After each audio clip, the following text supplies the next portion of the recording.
ओम नमः शिवाय. शिवमहापुराण अध्याय 7. ब्रह्माजींचे कपट आणि शिवजींचा निर्णय. श्री गणेशाय नमः. नंदिकेश्वर सनतकुमारांना म्हणाले, देवांनी भगवान शंकरांना आपले गाऱ्हाणे सांगितले. तेव्हा ते स्मितहास्य करून म्हणाले, सुरवरांनो, ब्रह्मदेव आणि विष्णू यांच्या युद्धामुळे तुम्ही दुःखी आहात हे मी जाणतो. काळजी करू नका, मी गणांसह तुमच्या समवेत येतो. शंकरांनी देवांना अभय दिले. मग ते नंदीवर आरूढ होऊन युद्धभूमीवर आले. एका जागी लपून ब्रह्मदेव आणि विष्णू यांचे युद्ध पाहू लागले. त्या दोघांनी एकमेकांचा घात करण्यासाठी माहेश्वर आणि पाशुपत या अस्त्रांचा प्रयोग करण्याचे ठरवले. भगवान शंकराने त्यांचे मनोगत जाणले.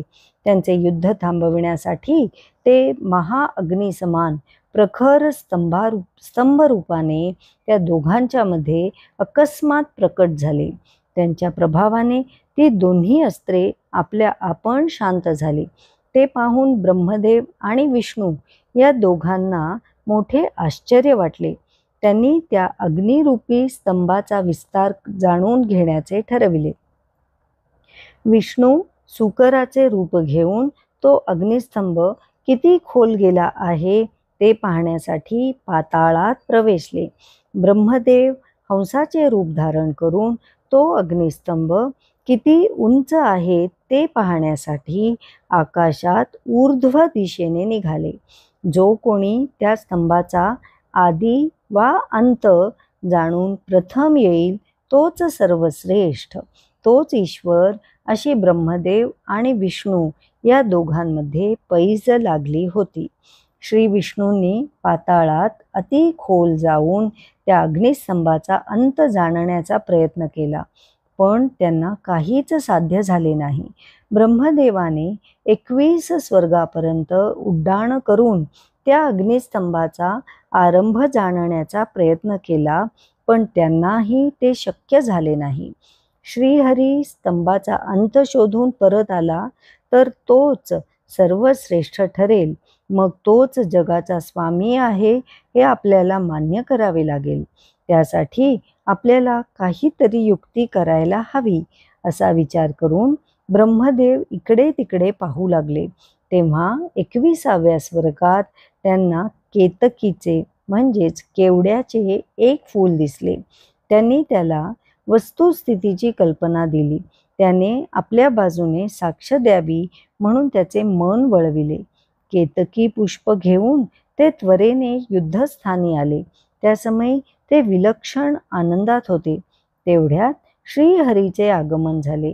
त्यांच्या मुखावर निराशा स्पष्ट दिसत होती. ब्रह्मदेव त्यांना म्हणाले, हे श्रीहरी, मी या अग्निस्तंभाचा आरंभ पाहून आलो आहे. माझ्या बोलण्यावर तुझा विश्वास बसत नसेल तर या केतकी पुष्पाला विचारून स्वतःची खात्री करून घे.